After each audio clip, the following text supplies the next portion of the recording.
1. My entire life I have always been rational, and just set these occurrences aside as either déjà vu or being tired. But they have gotten stronger and more frequent after having to evacuate and relocate my entire family due to Hurricane Michael. The first instance I remember was when I was 8 years old. My parents and I were driving home to Florida from Helen, Georgia, after spending the day there viewing the train shops and Christmas Village. We ended up taking a back road that my father found on his map and was confirmed by a gas pump attendant. The road was quite normal for country roads and had few train crossings along the way. We were about a few miles down the road when this overwhelming feeling of dread hit me, kind of like déjà vu. I closed my eyes and kept listening to Ozzy on my Walkman. After a few moments with my eyes closed, I got the feeling again, but much more personal this time. It was the feeling you would feel after losing a loved one, the feeling of mourning and absolute devastation, except it was very specific. It was the feeling, not a vision, that the lights on a railroad crossing did not trip and a train had killed my parents. I screamed at the top of my lungs to pull over. My father freaked out and pulled over, asking what was wrong. I was crying hysterically. I said we were going to die. My dad took my Walkman away and told me I was listening to too much bad music. He pulled on the road and continued driving. About a mile later we turned a blind corner only to see something that haunts me to this day. There was a train crossing up ahead about 200 yards, and a train belted around the blind corner with no warning lights whatsoever. My father slammed on the brakes, put the car in park, and stared at me through the rear view. We never spoke of that day again. While growing up, I have encountered smaller instances like these before. Most of them were trivial, such as broken bones, nosebleeds, etc. It wasn't until I met my first fiancé that things started to become more alarming. I remember one night my then fiancé was driving home from McDonald's after working all night. We were on the phone, talking, and it hit me like a ton of bricks. She was going to die. I screamed at her to pull over. She did, and was asking what the hell was wrong. When I tried to muster up an explanation, I heard her scream bloody murder. A car rushed by her in the lane she was in, turned 90 degrees and rolled 5 times down the highway. She stuttered into the phone what had happened, and for some reason I blurted out, "Is Megan okay?" She asked me who the fuck is Megan. At that time she got out of her car to see if the driver needed help, and heard a woman screaming from the car, "Megan, where's my baby?" She got home about 20 minutes later and went straight to bed. I woke up the next morning and she was still asleep when I left for work. At work I got a text message saying she was living with her grandparents and to never talk to her again. Again, I never have bad experiences like this one for quite some time.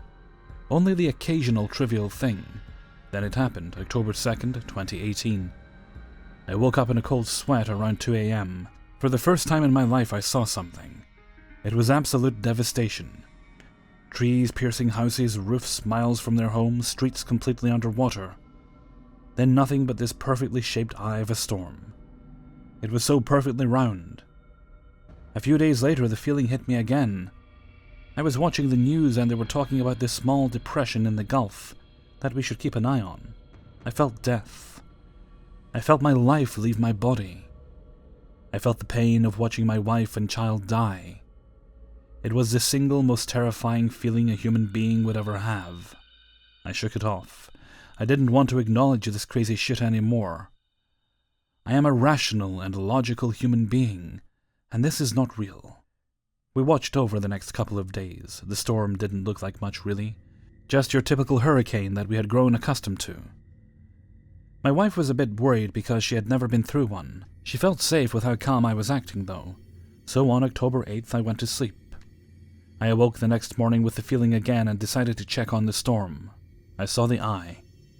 It was the eye I had seen a week before that woke me up in the middle of the night. I freaked out and grabbed my wife, ordering her to begin packing. We evacuated. A week after the storm hit, we got to see our house. It had 2 feet of storm surge in it, and there were electrical wires exposed everywhere. We would have died. Just last night, my wife was driving home from work when I had the feeling again. I called her and asked her to please take the next exit on the highway, because traffic was really backed up.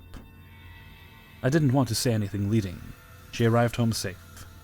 The reason I am writing this post now is because only 5 minutes before I started typing this, I saw on the news that a tractor-trailer had flipped on its side last night and caused a 7-car pileup. It was about 2 miles from where my wife took the exit.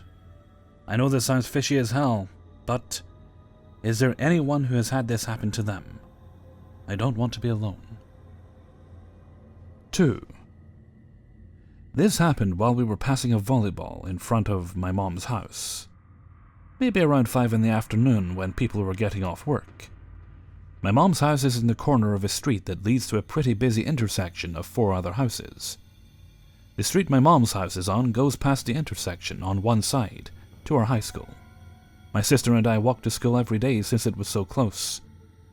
And down the other side of the street it goes further into the neighborhood. The adjacent street goes to a small shopping center with a Starbucks, grocery store, etc. on one side, and to the busier part of town on the other. So when school gets out and everybody is getting off of work, the intersection gets pretty busy. The street was busy when we were passing the volleyball. I mean, there were at least a build-up of 4 waiting cars at each light. My mom and stepdad were inside, so they didn't see or notice any of this.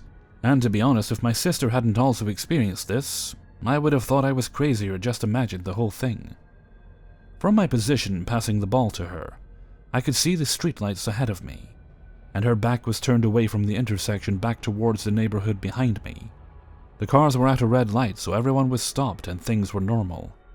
Then this thing happened that I cannot explain for the life of me. Maybe it was a glitch in the Matrix, I don't know. The lights turned green, literally all the lights turned green. And time seemed to freeze. The cars in front didn't move, even though the light was green, and the cars behind them didn't honk, even though they weren't moving. My sister must have saw me staring at the street, or maybe she just felt something was off. Okay, that's a good way to describe it. The world just felt off at the moment. She turned and saw everything I saw. The people in the cars weren't moving, like, at all.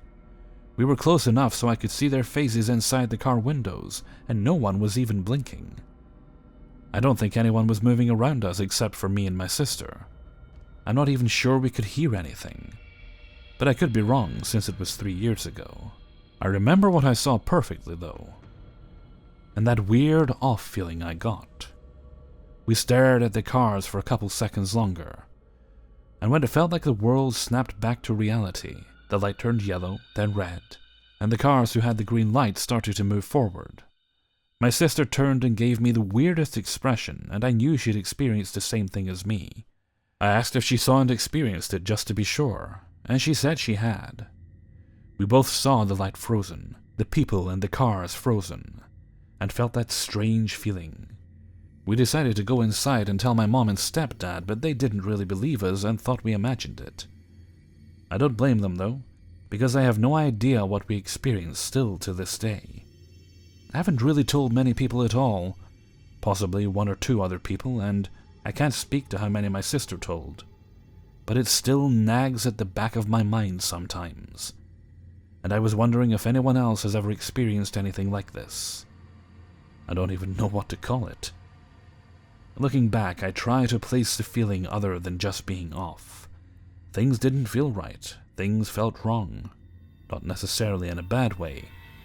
Like me and my sister weren't supposed to notice it or something. Anyway, I'd be happy to hear any theories or ideas people have about it. 3. I go to an all-round facility called the RA Center to play badminton, and there is a small gym that I go to that is near the courts. It is in a basement where the hallway is in a T form. Imagine this setting. You go down the stairs and enter the T hallway from the bottom, walking up it. The hallway to the left is much longer than the one on the right. To the right, we have a small gym, as well as 6 squash courts, and to the left, there is a bigger hallway that leads to the double doors towards the lobby of the badminton courts. Sorry if this is confusing, it's a weird setting. Small background if it helps. I know a handful of people that go to this facility, but around this time it was almost 8 AM, and usually seniors come around this time to do their morning routine. I had showed up early around 7:45 to do a small workout, and then play some badminton with my boyfriend and a friend of ours at around 9 AM. They had already started playing at 7 AM. Now this is where it happens. I'm walking in the bottom part of the hallway and I hear my name being called twice consecutively. Crisp and clear like the light of day. Confused, I ask, who the hell's calling my name? There was no one in front of me. It wasn't a familiar voice either. I would say that I'm pretty good at recognizing voices, but who knows, I may be wrong. Sometimes my boyfriend's old badminton coach is around, and I would see him in the hallway and say hi to him. So I thought that it was him calling my name because I didn't recognize the voice. But it wasn't him. I looked back, thinking there was maybe someone behind me calling my name. But there was no one. I didn't hear anyone coming down or up the stairs either. Besides, if someone I knew were trying to troll me, they would at least confess to me. But come on, 8 a.m., first thing in the morning? Without saying anything? That's unlikely. Going towards the small gym is a corner lobby with 3 sofas and a TV. There were 2 old men conversing. This is the part where I'm unsure if I just misheard my name being called twice. Maybe they were conversing and I just thought that my name was called twice. It also, however, didn't seem like they were talking until after I showed up.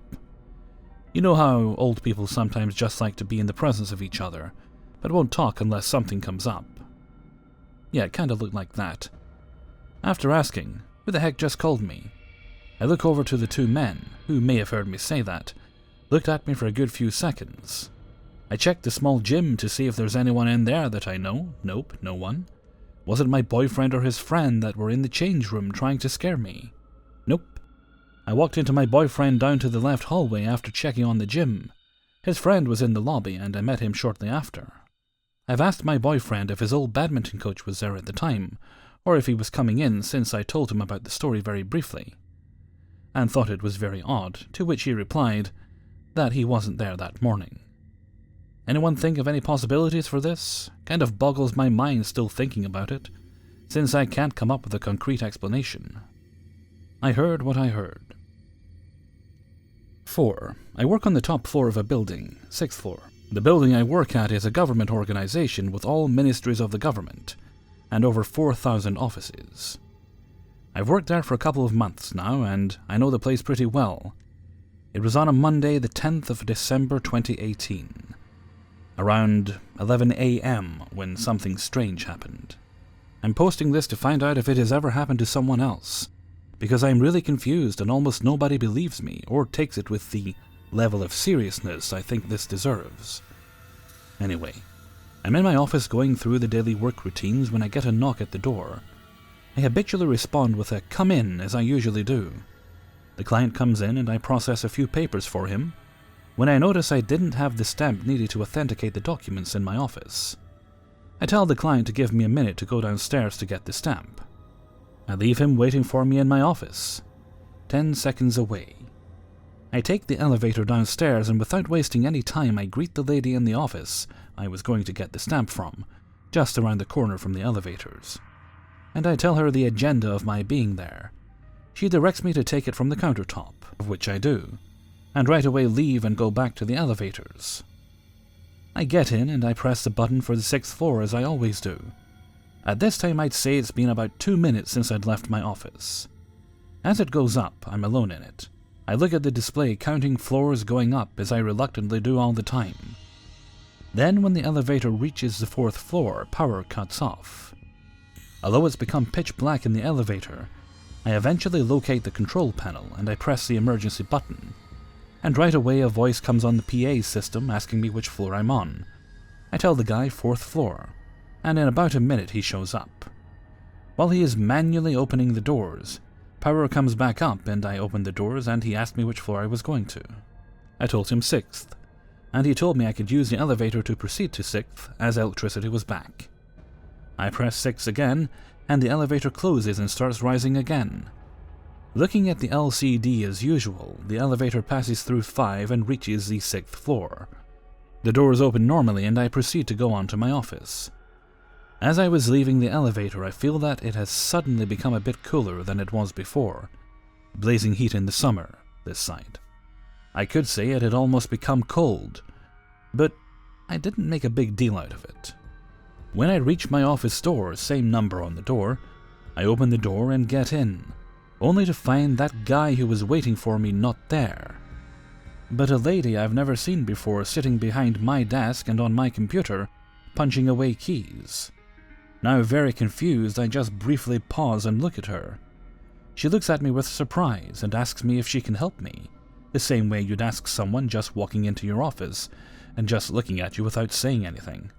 I asked her if this was office 6-162, my office number, and she said it was. Now extremely puzzled, I look around to scan the office and I notice it has exactly the same furniture as mine and the same setup as mine. Not knowing what to say or do, I tell her I'm sorry, I'll be back soon, I forgot something. I step out into the hallway and I look at the door to find it is really my office and I am on the right floor. I just decide to go back to the elevator, not sure why, and I get in and press 6 again. At this time I'd say it's been about 5 minutes or so since I left my office. The elevator closes for a brief second and opens up again without going anyway. Only this time, the guy who works at reception I had passed on my way down, just outside the elevators, was now sitting down as he was the first time I went downstairs. I get out and take the same route to my office, deciding I'd just confront the lady.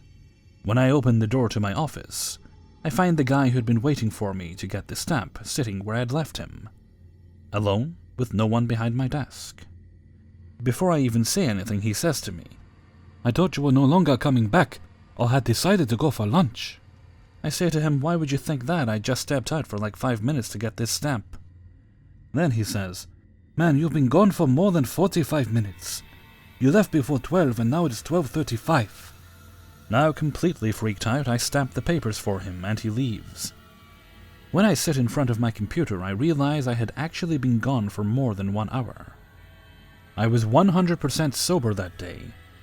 I had only had a cigarette on my way to work that day. Still sitting there blank-faced, I quickly note how hot it's become again, as it was that day. I start recollecting my thoughts and try to see what happened.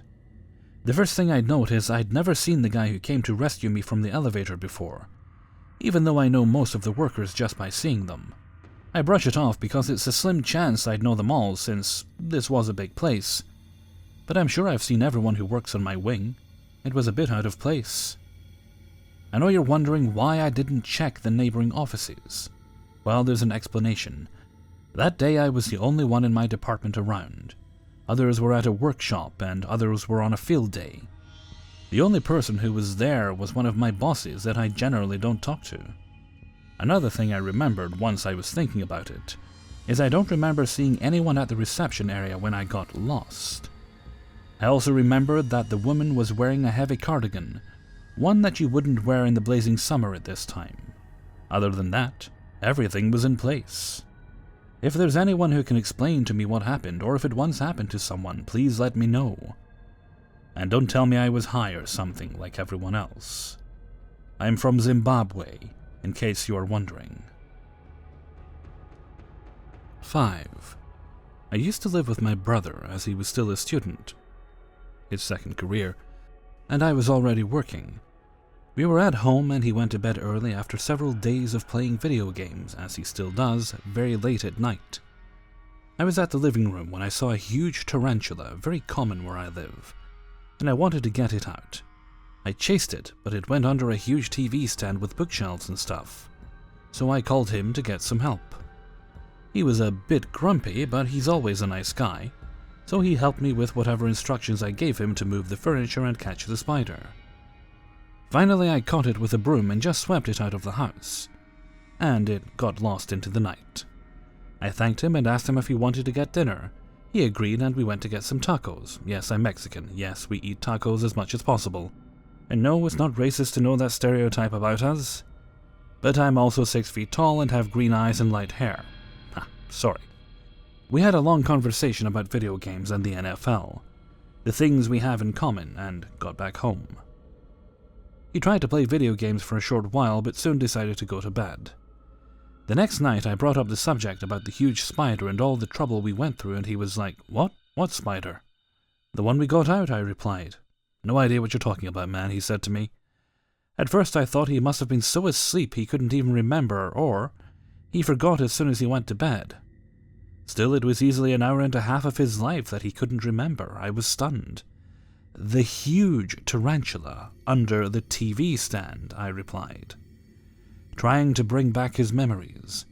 "We went to get some tacos, we got back home and you played Gears for a while." "No recollection, man," he said.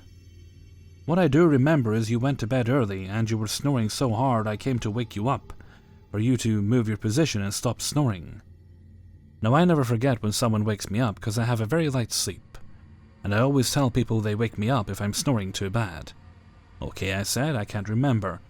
But you logged into the Xbox, you were screaming at your friend Lemur, as usual over Gears of War. He must remember." He was actually talking to his friend at that moment, so he told him what was happening. Same answer, no recollection. "You went to bed early." "WTF, no," I said, "you just can't remember." He looked at me clueless. I looked at my wallet, and there was the money this lady at the tacos gave me back. "We even had tacos," I told him again. "You had some cereal and went to bed," he told me. "We even talked about how you didn't know for years you were lactose intolerant, and how it slowly messed with your stomach until it was a thing." That does sound like me, I thought, because that's exactly how it went. But I couldn't remember that chat. "And yes, the bowl was at the sink unwashed. Pretty weird," I said. "I'm perfectly sure about what happened. You must be thinking about some other night because you were so deep in your sleep you were mixing stories." "Could be," he replied. "I do have a pretty heavy sleep. Yeah, that must be it," I said, and went to bed. The end. This is totally true, and maybe the answer is clear. My mom agrees. We even remember 2 times he got up and peed not in the bathroom, and went back to bed as if nothing happened. Once when he was a child, once when he was wasted. Still, he has this very straightforward personality. And he did remember his night as clear as myself. He didn't really care about the subject and never has. He remembers what he remembers, and that's good enough for him. That's what intrigues me. Maybe he's with them, that bastard, I should have known.